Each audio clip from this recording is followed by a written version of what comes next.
సర్వాధికారియు నిరంతర స్తోత్రార్హుడు యేసుక్రీస్తు ప్రభువారి ప్రశస్త నామంలో ఉదయకాలపు వర్తమానాల కొరకు ఎదురు చూస్తున్న మీ అందరికీ ఇమాన్యుయల్ మినిస్ట్రీస్ తరపున మా శుభాభివందనాలు తెలియచేస్తున్నాను.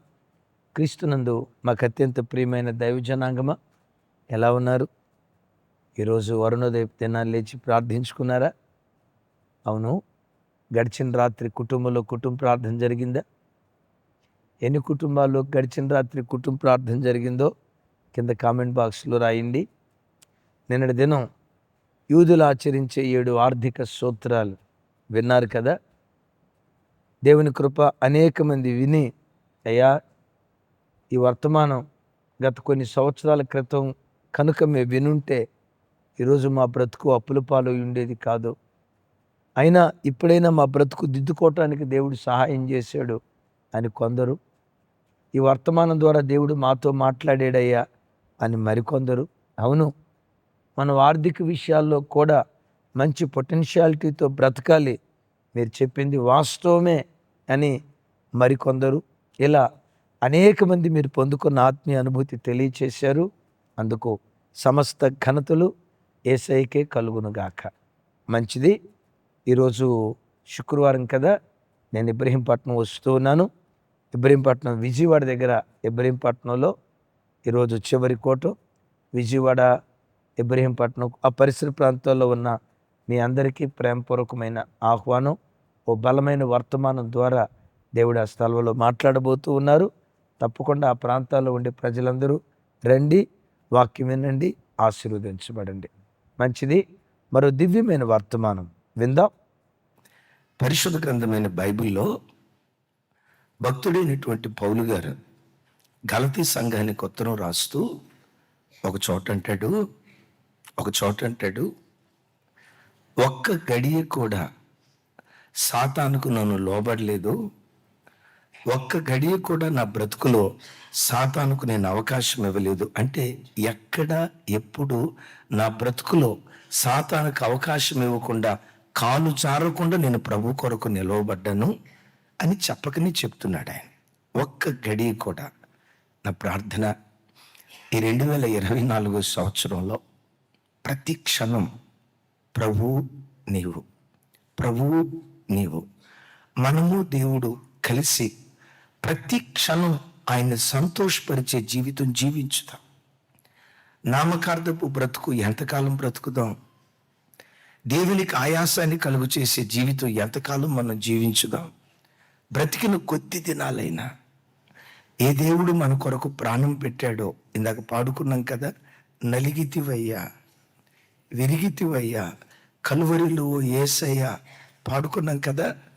ప్రాణం పెట్టి మనకి రక్షణను భిక్షగా ప్రసాదించిన ఆ దేవుని సన్నిధిలో ఎక్కడ కాలు చారకుండా ప్రభు కొరకు మనం బ్రతకాలంటే ఏం చేయాలి? పరిశుద్ధ గ్రంథమైన బైబిల్లోనే కాదు, నేటి కాలంలోనైనా ఏ కాలంలోనైనా దేవుని నమ్ముకున్న బిడ్డల్లో 3 రకాల ప్రజలు ఉంటారు. నంబర్ 1, ఎక్కడ ఎప్పుడు కాలు జారకుండా క్రీస్తు అనే బండ మీద స్థిరమైన పునాదితో కాలు జారకుండా బ్రతికిన వారు. రెండవది, కాలు జారటానికి సిద్ధపడుతున్నవారు. మూడవది, చెప్పండి, పూర్తిగా కాలు జారిపోయినటువంటి ప్రజలు. 3 రకాల ప్రజలు ఆ కాలంలోనైనా ఈ కాలంలోనైనా ఉన్నారు. వీటికి బైబిల్లో ఒక చిన్న రెఫరెన్స్ ఇస్తాను చూడండి. కీర్తనల గ్రంథం 17వ కీర్తన 5వ చరణం నాతో కలిసి చెప్పండి.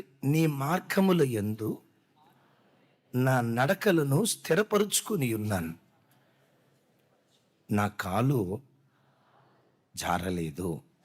చప్పట్లు కొడుతూ ఆ దేవునికి స్తోత్రాలు చెప్దాం. ఒక్కసారి ఇప్పుడు నా వైపు చూడండి. భక్తుడు మాట్లాడుతున్న మాట ఏంటంటే, అయ్యా నీ మార్గాలలో నా నడతను స్థిరపరుచుకున్నా. ఎఫ్రాయిము భక్తిలాగా ఇటు అటు ఊగిసలాడే భక్తి నేను చేయలా.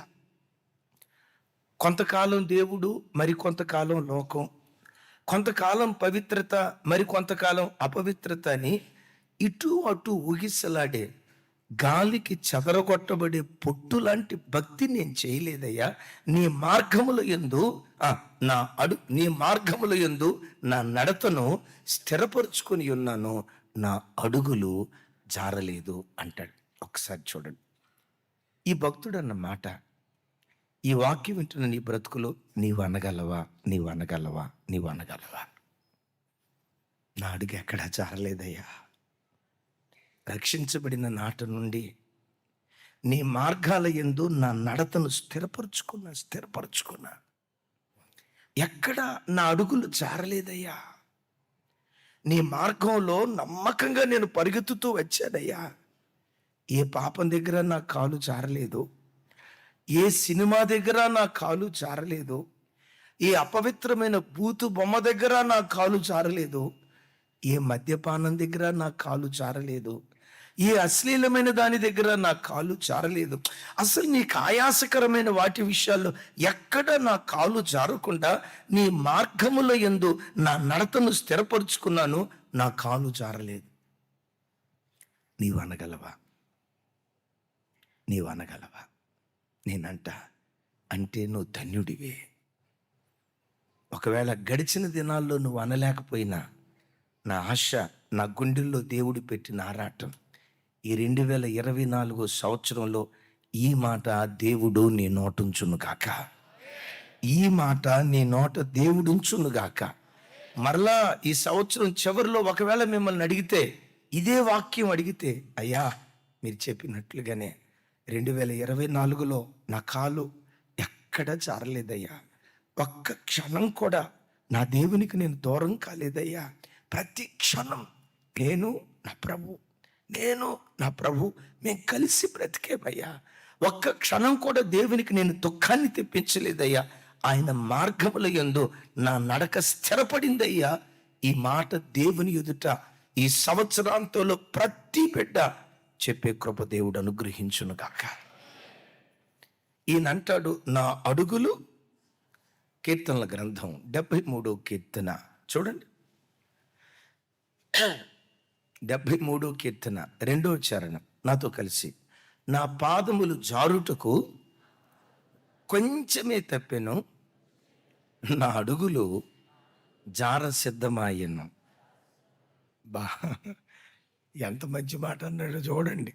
అమ్మ చూడండి రా తల్లి, నా పాదములు జారుటకు పూర్తిగా జారలా, విన్నరా? పూర్తిగా జారలా, జారుటకు జార సిద్ధమాయను, నా అడుగులు జార సిద్ధమాయను. దేవుని బిడ్డలారా, మీలో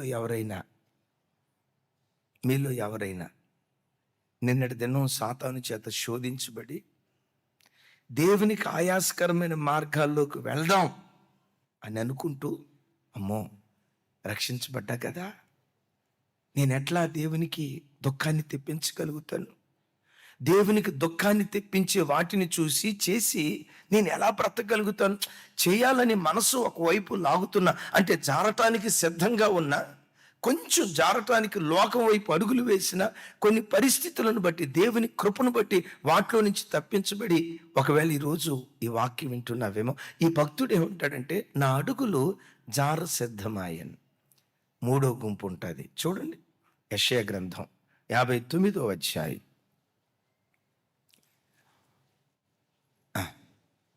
10వ వచనం నాతో కలిసి, గోడ కొరకు గుడ్డివాని వలె తడువులాడుచున్నాము, కన్నులు లేనివాని వలె తడువులాడుచున్నాము, సంధ్య చీకటి యందు వలెనే, మరల సంధ్య చీకటి వలెనే, సంధ్య చీకటి యందు వలెనే మధ్యాహ్నమున కాలు జారి పడుచున్నాము, బాగుగా బ్రతుకుచుండున వారిలో నుండి చచ్చిన వారి వలె ఉన్నాము. ఈ భక్తుడు గుండెలు పగిలే మాట అంటాడు, అయ్యా మేము కాలు జారి పడిపోతున్నాం. ఒకప్పుడు మేము ఎవరిమై అంటే బాగా బ్రతికినోళ్ళం. ఒకప్పుడు బాగా బ్రతికిన మేము ఇప్పుడు ప్రజల మధ్యలో ఎట్లా ఉన్నామంటే చచ్చిన వాళ్ళుగా ఉన్నాం. ఒకప్పుడు బాగా ప్రార్థన చేసేవాళ్ళం అయ్యా, ఇప్పుడు ఆ ప్రార్థన జీవితం చచ్చిపోయింది. ఒకప్పుడు చాలా పరిశుద్ధంగా బ్రతికే వాళ్ళమయ్యా, డాగు మచ్చ ముడతలేని ఒక నిష్కలంకమైన జీవితం ఒకప్పుడు దేవుని కొరకు జీవించే వాళ్ళమయ్యా. ఒకప్పుడు బాగా బ్రతికాం కానీ ప్రస్తుతం మేము బాగుగా బ్రతుకుచుండియు చచ్చిన వారి వలె ఉన్నాము. దైవజనమా, నా వైపు చూడండి. ఈ వాక్యం వింటున్న నీ బ్రతుకులో ఒకవేళ ఈ మూడవ స్థలంలో, మూడవ గుణంలో నీ జీవితం కనపడుతుందేమో. ఒకప్పుడు బాగా బ్రతికి, ఒకప్పుడు బాగా ప్రార్థన చేసి, ఒకప్పుడు దేవుని కొరకు బాగా పరిగెత్తి, ఒకప్పుడు దేవునిలో స్థిరురాలిగా బ్రతికి, ఒకప్పుడు అపవిత్రమైన వాటిని అసహించుకొని నీతిగా, న్యాయంగా, పవిత్రంగా ఒకప్పుడు బ్రతికి, ఒకప్పుడు దేన్ని అసహించుకున్నావో ఇప్పుడు దాన్నే ప్రియంగా ఎంచుకుంటూ, ఒకవేళ ఎక్కడైనా కాలు జారిన వారిలో బాగుగా బ్రతుకుచుండియు చచ్చిన వారి వలె ఈ గుంపులో ఒకవేళ నువ్వు కనపడుతున్నావేమో ఆలోచించు. యేసు నామం పేరిట ఈ 2024 సంవత్సరంలో జారిన గుంపులో మనం ఉండకుందుముగాక, జారటానికి సిద్ధపడిన గుంపులో మనం ఉండకుందుముగాక. ఆయన రాకడ వరకు క్రీస్తు అనే బండ మీద నిత్యము కదలని సియోను కొండలాగా ప్రభువులో మన నడత దేవునిలో స్థిరపడునుగాక. మన నడత జారకుండా దేవునిలో స్థిరపడాలంటే 4 ప్రాముఖ్యమైన సూత్రాలు చెప్తాను. ప్రతి క్రైస్తవుడు తన బ్రతుకులో పరలోకపు పునాది మీద తన జీవితాన్ని కట్టుకోవాలి. పరలోకపు దర్శనం అనే పునాదిలో ఏ వ్యక్తి అయితే పరలోకపు పునాదిపై మనలను కట్టుకోవాలి.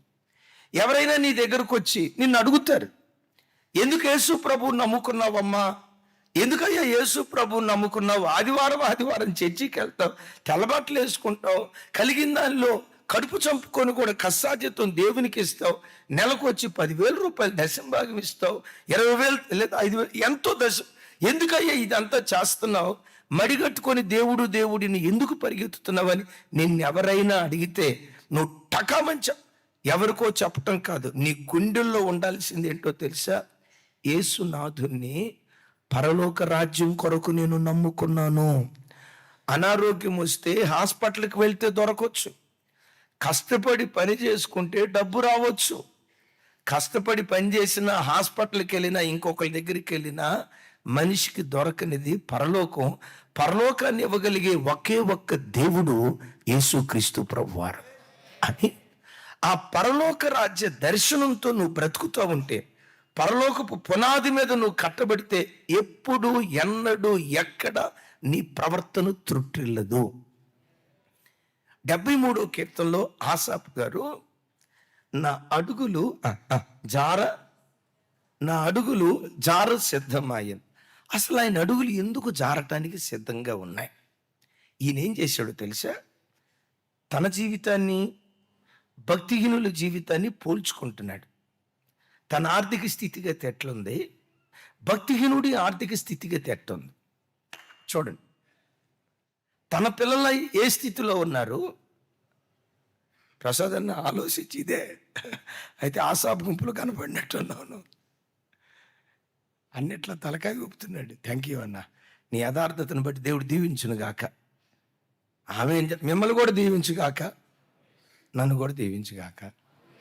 ఆమె వినండి, ఈ భక్తుని దగ్గర ఇక్కడ తన స్థితిని, అంటే అన్ని రకాలుగా భూ సంబంధమైన స్థితిని, అలాగే భక్తిహీనుల స్థితిని పోల్చుకొని తన లోపట మత్సరం కలిగిందట. ఏం పోల్చుకున్నాడో చూడండి. 2వ వచనం నుంచి నేను చదువుతాను. నా పాదములు జారుటకు కొంచెమే తప్పెను, నా అడుగులు జార సిద్ధమాయను. భక్తిహీనుల క్షేమము నా కంటబడినప్పుడు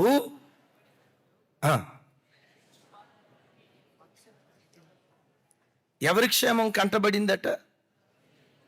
భక్తి కలిగినోడి క్షేమం కంటబడితే పర్వాలా, ఎవడి క్షేమం కంటబడిందట? భక్తిహీనుల క్షేమము నా కంటబడినప్పుడు నేను మత్సరపడ్డానయ్యా. ఏం జరిగిందయ్యా? చనిపోయే వరకు వారికి వేతనలు లేవు. వాళ్ళు ఎట్లున్నారంట?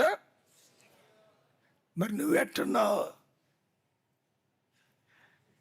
ఇతరులకు కలుగు ఇబ్బందులు వారికి కలగవు, ఇతరులకు పుట్టున్నట్లు వారికి తెగులు. ఒకవేళ తెగులు పుట్టిందా, అపోలో హాస్పిటల్కి వెళ్ళి ట్రీట్మెంట్ చేసుకుంటాడు. ఒకవేళ తెగులు పుట్టిందా, యశోద హాస్పిటల్కి వెళ్ళి ట్రీట్మెంట్ చేసుకుంటాడు.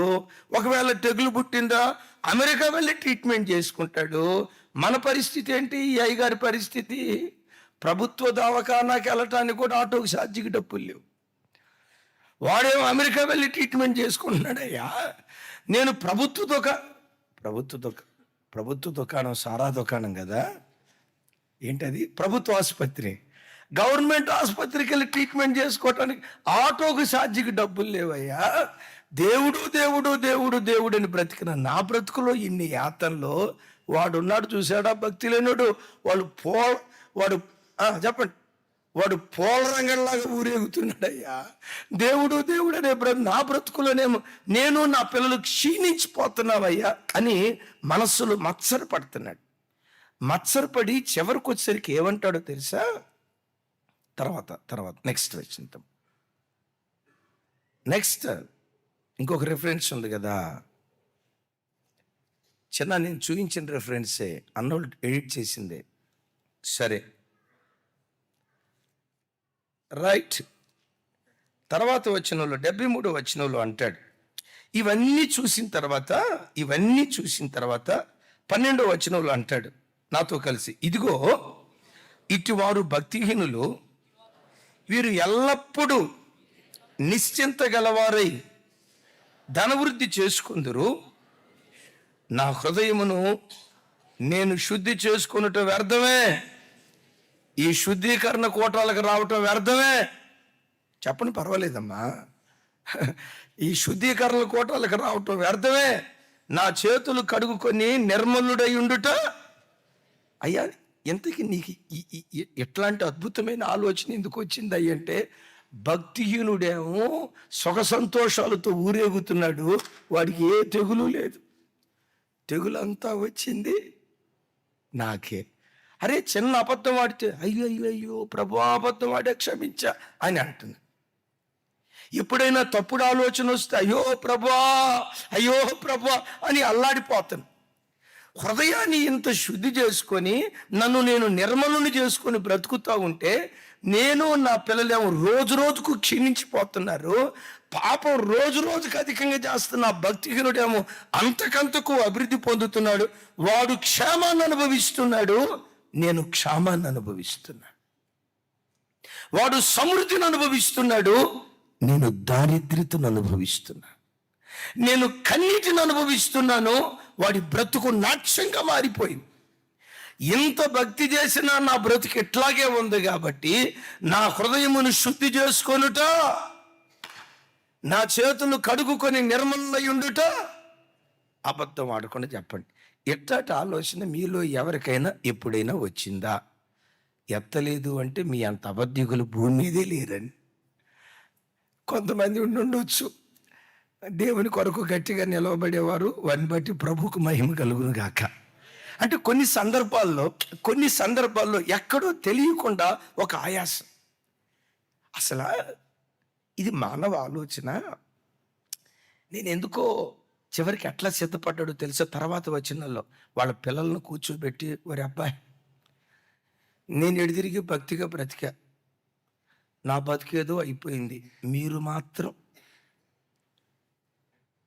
చెప్పండి అమ్మా, మీరు మాత్రం భక్తిగా బ్రతకొద్దురా, మీరు మాత్రం నీతిగా బ్రతకొద్దురా.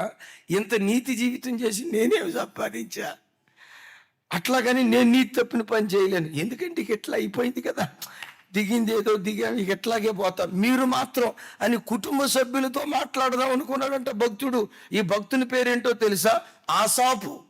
ఏసాపు చెప్పాలి, ఏసాపు. అలాగని ఆసాపు అనామకుడు కాదు, ప్రధాన గాయకుడు. మందిరంలో ఆయన పాట పాడితే ప్రజల మీద ఆత్మవర్షం అలా కుమ్మరించబడాల్సిందే. అంత గొప్ప ఆరాధికుడు అంటాడు. అంత గొప్ప ఆరాధికుడే పిల్లలను కూర్చోబెట్టి ఆ మాట చెప్తాం అనుకున్నాడంట. సరే, చెప్పే ముందు చూడండి, సినిమాకి వెళ్ళే ముందు ప్రార్థన చేసుకొని సినిమాకి వెళ్ళినట్టుగా వినండి. ఈ భక్తుడు ఏం చేశాడో తెలుసా? ఇలాంటి అద్భుతమైన కార్యం చెప్పే ముందు, పిల్లలకి చెప్పే ముందు, అయినా ఒకసారి మందిరానికి వెళ్ళి ప్రార్థన చేస్తే పోలా, ఆడేందుకు అట్టున్నాడు, నేను ఎందుకు ఇట్టున్నా, ఆడెందుకు అట్లా బ్రతికాడు, నేనెందుకు ఇట్లా బ్రతుకుతున్నా, మందిరానికి వెళ్ళి ప్రార్థన చేస్తే బాగుంటుంది కదా అని మందిరానికి వెళ్ళి అట్లా మోకరించాడు.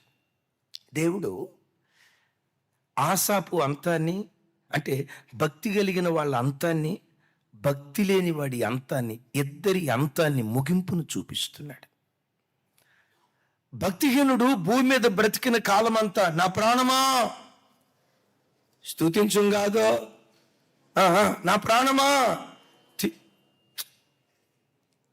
కాదు, నా ప్రాణమా తినుము తాగుము సుఖించుము, ఎంజాయ్ యువర్ లైఫ్ అంటున్నాడు. ఈ భక్తి కలిగినోడు ఏమంటున్నాడో తెలుసా? నా ప్రాణమా యెహోవాను సన్నుతించుము, నా అంతరంగమున సమస్తమా, నా ప్రాణమా ఆయన చేసిన ఉపకారములలో దేనిని. నీకు చేసిన ఉపకారం ఏంటయ్యా? కురుపులేగా. నీకు చేసిన ఉపకారం ఏంటయ్యా? ధనవంతుడి భోజనపు బల్ల మీద పడిపోతున్న ఎంగిలి రొట్టె ముక్కలు తింటమే కదా దేవుడు చేసిన ఉపకారం. ఏం ఉపకారం చేశాడని దేవుని స్తుతిస్తున్నావు? వీళ్ళిద్దరిని చూపిస్తున్నాడు. అంటే మనకు అర్థమయ్యే భాషలో చెప్పాలంటే ధనవంతుడి జీవితాన్ని చూపిస్తున్నాడు, పేద లాజరు జీవితాన్ని చూపిస్తున్నాడు. పేద లాజరు బ్రతికిన కాలమంతా యాతన, ధనవంతుడికి యాతన లేదు. చూపించేటప్పుడు ఆశా పని ఉంటాడు, అద్గది నాకు కలిగిన మత్సరం కూడా అదే. వాడు ధనవంతుడు ఒక్కరోజు కూడా ప్రార్థనకు వచ్చినోడు కాదు. ఆడికి ప్రార్థన, ఉపవాసం, దేవుడు, నీతి, న్యాయం ఏమి లేదు. ఈ పేద లాజరేమో దేవుడు దేవుడు దేవుడు అంటే యాతనలు, కురుపులు, బాధ. నా బాధ కూడా అదేనయ్యా అన్నాడు. దేవుడు అన్నాడు, ఆగరా నేను చూపిస్తా నాకు అని చెప్పి ఆ ముగింపులో ధనవంతుడు చచ్చిపోయాడు. ధనవంతుడు చచ్చిపోతే ధనవంతుని తీసుకెళ్ళటానికి ఎవరు వచ్చారు? ఎమ్మబట్ల. బైబిల్లో లేదమ్మా ఎమ్మబట్లో.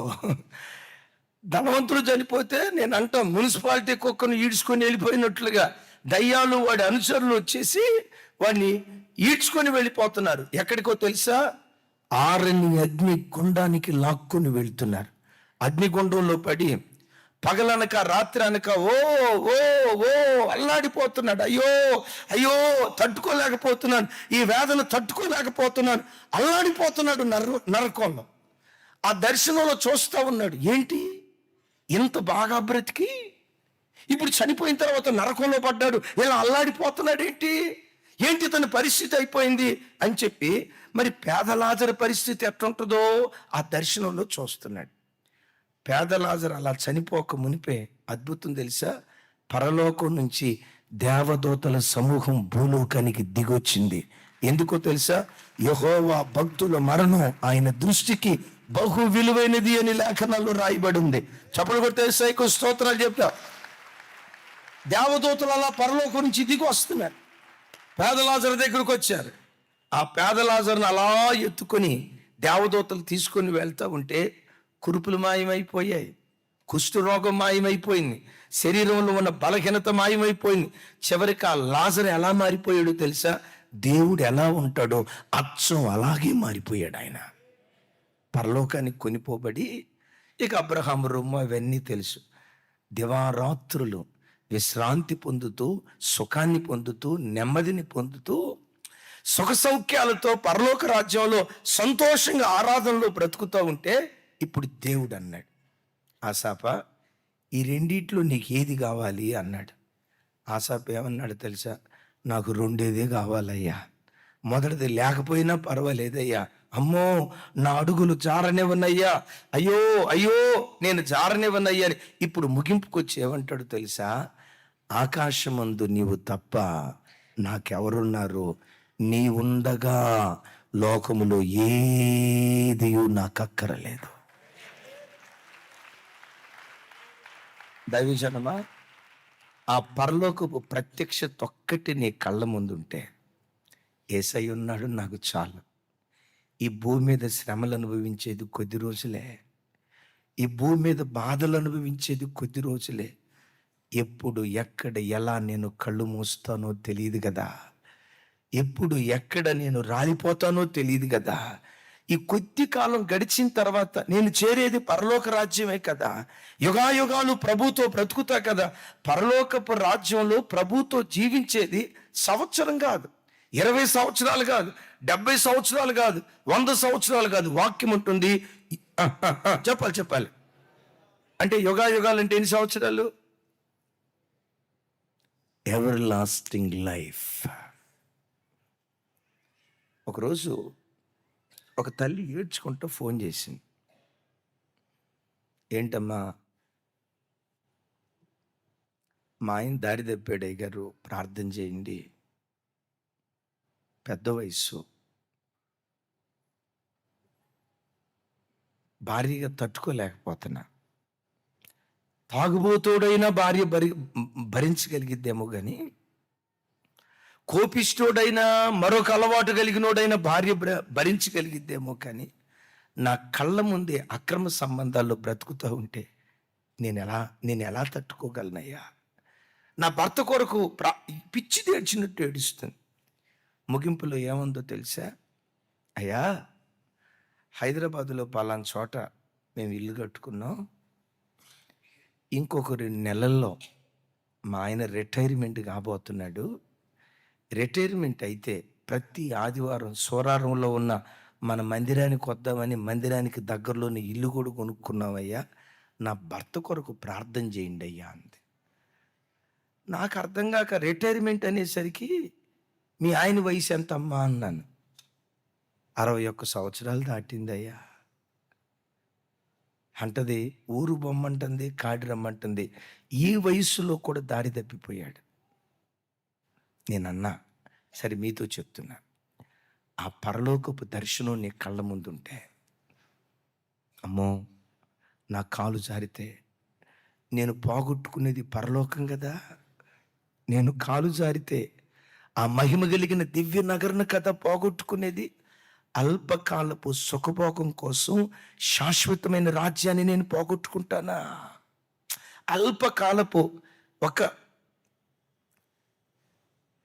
అల్పకాలపు సంతోషం కోసం శాశ్వతమైన సంతోషాన్ని నేను పోగొట్టుకుంటానా? శాశ్వతమైన సంతోషం కొరకు అల్పకాలపు సుఖభోగాన్ని సిలువ వేస్తాడు పరలోకపు దర్శనం కలిగిన వాడు.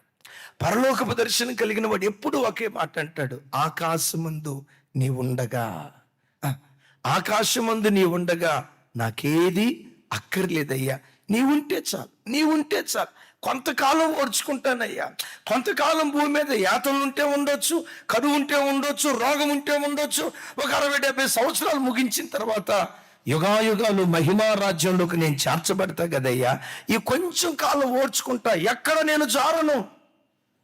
పరలోకపు దర్శనం కలిగిన వాడు ఎక్కడ జారకుండా ప్రభు కొరకు నిలవబడతాడు. ఎందుకు జారడు?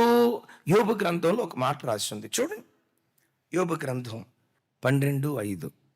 దుర్దశ నొందిన వానిని తిరస్కరించుట క్షేమము కలిగిన వారికి యుక్తము కాదు. ఇక్కడ చివరి మాట చెప్పండి, కాలు జారు వారి కొరకు తిరస్కారము కనిపెట్టుచున్నది. భూలోకంలో ధనధాన్యాలు, డబ్బు, ఐశ్వర్యం అన్నీ కలిగాం. అదే సమయంలో ఎక్కడో ఒక చోట కాలు జారాం. అది ఎక్కడ కాలు జారేవో నాకు తెలియదు, ఎక్కడో కాలు జారాం. కానీ భూలోకంలో బ్రతికినప్పుడు నీకు ఏ యాతన లేదు, అన్ని సమృద్ధి. డబ్బుకు డబ్బు ఉంది, ఐశ్వర్యానికి ఐశ్వర్యం ఉంది, ఆరోగ్యానికి ఆరోగ్యం ఉంది, గృహానికి గృహాలు ఉన్నాయి, సంపాదనకు సంపాదన ఉంది, ఇవన్నీ ఉన్నాయి. కానీ ఎక్కడో కాలు జారి ధన సమృద్ధి కలిగి నువ్వు చనిపోయావు. పరలోక రాజ్యం వెళ్దామని పరలోకపు వాకిడి దగ్గర నిలవబడ్డావు. బైబిల్ ఏమంటుందో తెలుసా? కాలు జారు వారి కొరకు తిరస్కారము కనిపెట్టుచున్నది. ఏది తిరస్కరిస్తుందో తెలుసా? పరలోక రాజ్యం తిరస్కరిస్తుందయ్యా. దేవుని రాజ్యం తిరస్కరిస్తుందయ్యా. లోకంలో సుఖ సౌఖ్యాలు కలిగి నువ్వు బ్రతికొండొచ్చు, డబ్బుకు డబ్బు, ఐశ్వర్యానికి ఐశ్వర్యం అన్ని నువ్వు కలిగి బ్రతకొచ్చు. యేసు ప్రభు వారు అంటారు కదా, ఒకడు లోకమంతా సంపాదించి తన ప్రాణాన్ని పోగొట్టుకుంటే వానికి ఏమి లాభం? లోకమంతా నువ్వు సంపాదించుకోకపోయినా పర్వాలేదు, పరలోకపు రాజ్యం ఒక్కటి నువ్వు సంపాదించుకోగలిగితే నిన్ను మించిన ధన్యుడు ధన్యురాలు భూమి మీద మరి ఎవ్వరూ లేరు. అయితే పరలోక రాజ్యం మనల్ని తిరస్కరించకుండా ఉండాలంటే చెప్పండి, ఏం చేయాలి? కాలు జారకూడదు. ఎక్కడైనా జారిందేమో, జారిన కాలు వెనక్కి తీసుకో. జారటానికి ఎక్కడైనా సిద్ధమైందేమో, తమ్ముడా చెల్లి నా వైపు చూడు, ఎక్కడైనా నీ కాలు జారటానికి సిద్ధమైందేమో ఆలోచించు. పరలోకం నిన్ను తిరస్కరించకుండా ఉండున్నట్లుగా క్రీస్తు అనే బండ మీద ఇక మీదటైనా ప్రభు కొరకు స్థిరంగా బ్రతుకుతుంగాక. నెంబర్ 1, పరలోకపు పునాది మీద నువ్వు కట్టబడితే, అమ్మో ఈ అబద్ధం ఆడితే పరలోకాన్ని పోగొట్టుకుంటాగా, ఇదిగో ఇలా చూస్తే పరలోకం పోగొట్టుకుంటాగా, ఇలా ప్రవర్తిస్తే పరలోకం పోగొట్టుకుంటా కదా, ఆ పరలోకపు దర్శనం ప్రభు కొరకు నువ్వు స్థిరంగా నిలవబడేటట్లుగా నేను బలపరచును గాక.